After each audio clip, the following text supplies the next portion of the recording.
North Korea is testing drones empowered by artificial intelligence. North Korean leader Kim Jong-un. ইরানের আকাশে এখন এমন কিছু উঠছে যেটা দেখে বিশ্বের বড় বড় দেশগুলো অদ্ভুতভাবে চুপ হয়ে গেছে। একে কেউ অ্যাটাক করতে সাহস পাচ্ছে না, আবার কেউ প্রকাশ্যে কিছু বলছেও না, কারণ সবাই জানে এটা সেই দেশের পাঠানো যাকে কেউ সরাসরি চ্যালেঞ্জ করতে চায় না।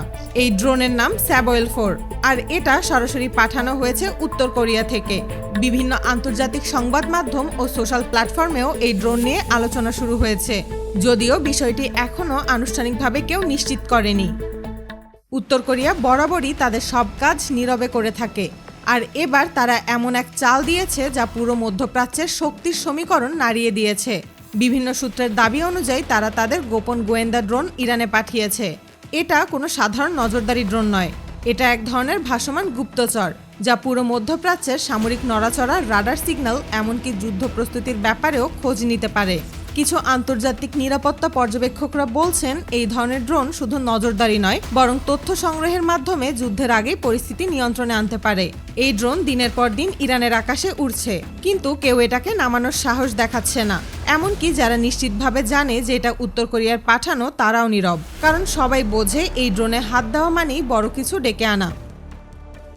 উত্তর কোরিয়ার প্রতিক্রিয়া কেমন হতে পারে সেটা বিশ্ব এর আগে বহুবার দেখেছে। আর এখন যখন ইরানের মাটিতে এই ড্রোন ঢুকেছে, তখন থেকে আমেরিকা সহ পশ্চিমা দেশের নজর এখন এই ড্রোনকে ঘিরে। এই ড্রোনের সবচেয়ে ভয়ঙ্কর দিক হলো এটা নিঃশব্দে ঢুকে নজরদারি করতে পারে, হাই রেজুলেশনের ছবি তুলতে পারে, শত্রুপক্ষের ঘাঁটির অবস্থান বের করতে পারে, এমনকি কমান্ড পেলে হামলাও চালাতে পারে। এর থেকেও অবাক করার বিষয় হলো এই ড্রোন শত্রুপক্ষের যে কোনো রাডার সিগন্যাল ব্লক করে দিতে পারে।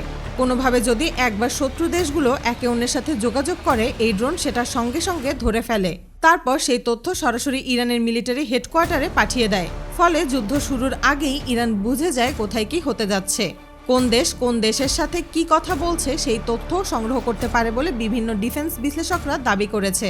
এই ড্রোনকে বলা হয় উত্তর কোরিয়ার সবথেকে বড় হাতিয়ার। এটাকে এত গোপনভাবে উত্তর কোরিয়া তৈরি করেছে যা আমেরিকা পর্যন্ত টের পায়নি। উত্তর কোরিয়া এই ড্রোন বের করেছে কিছুদিন আগেই, আর তারপর থেকেই পুরো পশ্চিমা বিশ্বে একের পর এক নিউজ হয়ে চলেছে। জানলে অবাক হবেন, বিভিন্ন সূত্রের দাবি অনুযায়ী উত্তর কোরিয়া এই ড্রোনের প্রথম সফল পরীক্ষা চালিয়েছিল বাল্টিক উপকূলে, আর তারপর থেকেই পুরো পশ্চিমা বিশ্বের মাথা ব্যথা এই ড্রোন। এই ড্রোনের আরেকটি বড় বৈশিষ্ট্য হলো এটা শুধু জিপিএস এর উপর নির্ভর করে না, অর্থাৎ কোথাও যদি সিগন্যাল ব্লক করে দেওয়া হয় তবুও এই ড্রোন নিজে নিজেই মিশন শেষ করে নিরাপদে ফিরে আসতে পারে। প্রযুক্তিগত দিক থেকে এটি এতটাই উন্নত যে মাটির নিচে থাকা কিছু ভূগর্ভস্থ কম্পন পর্যন্ত শনাক্ত করতে পারে বলে বিভিন্ন রিপোর্টে উল্লেখ করা হয়েছে।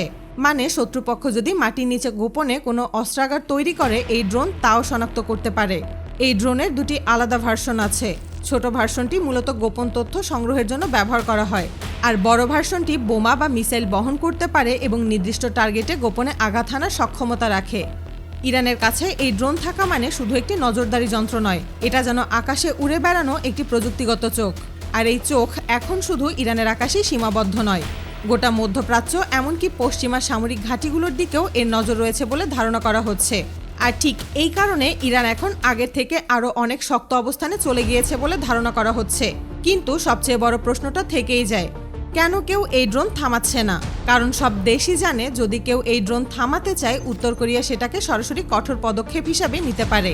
অতীতে উত্তর কোরিয়াকে কঠোর হতে দেখা গেছে। এজন্যই যুক্তরাষ্ট্র, ইসরায়েল বা ব্রিটেনের মতো দেশ থেকেও এখনও এই ড্রোন নিয়ে কোনো অফিসিয়াল বক্তব্য আসেনি।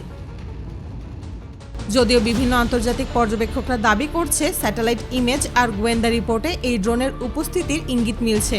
এই উত্তর কোরীয় ড্রোন আজ ইরানকে শুধু তথ্য দিচ্ছে না, এটি যুদ্ধ শুরুর আগেই কোথায় তারা আছে, কোন সিগন্যাল পাঠাচ্ছে, কোথায় গোপন প্রস্তুতি চলছে, সবকিছুই নজরে রাখছে। এই ড্রোন যেন যুদ্ধের আগে যুদ্ধের মানচিত্র তৈরি করে দিচ্ছে। এই বাস্তবতা এখন আর গোপন নয়। বিশ্ব জানে ইরানের আকাশ এখন আগের চেয়েও অনেক বেশি সুরক্ষিত।